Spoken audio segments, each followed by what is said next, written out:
বিশেষ প্রার্থনা এবং গঙ্গা মাকে ফুল প্রদানের মধ্য দিয়ে শুরু হলো চাকমা সম্প্রদায়ের ঐতিহ্যবাহী বিজু উৎসব। 3 দিন ব্যাপী চলবে এই উৎসব ও অনুষ্ঠান। বিশেষ করে বাংলা নববর্ষকে স্বাগত জানাতেই এই ধরনের উৎসবের আয়োজন। এভাবেই তারা নববর্ষকে স্বাগত জানায়।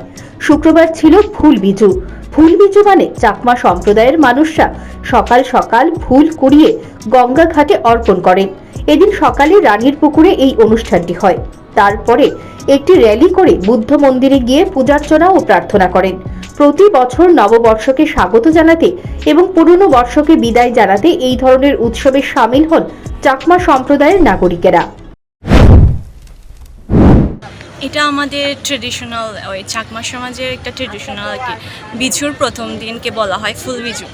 তো ফুল বিজুতে আমরা ওই ফুল তুলে আনি, সকালে ভোরে ঘুম থেকে উঠে ফুল তুলে আনি, ফুল তুলে এনে এখানে ভাসিয়ে দিই, প্রার্থনা করে ভাসিয়ে দিই, গঙ্গা মাকে অর্পণ করেন। হ্যাঁ হ্যাঁ।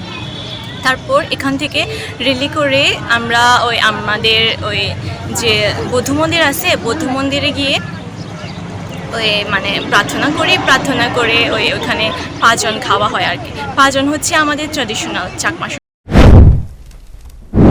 বিজু উৎসবের সঙ্গে চাকমা সম্প্রদায়ের কৃষ্টি সংস্কৃতি জড়িত রয়েছে। অতীতকাল থেকেই এই সংস্কৃতি চলে আসছে চাকমা সমাজে। সেই ট্রেডিশনকে বয়ে নিয়ে যাচ্ছেন বর্তমানের চাকমা সমাজের লোকেরা। এর মধ্য দিয়ে এই সম্প্রদায়ের মানুষ নিজের এবং পরিবারের সকলের কল্যাণ মঙ্গল কামনা করেন। Bureau report, news prime Tripura.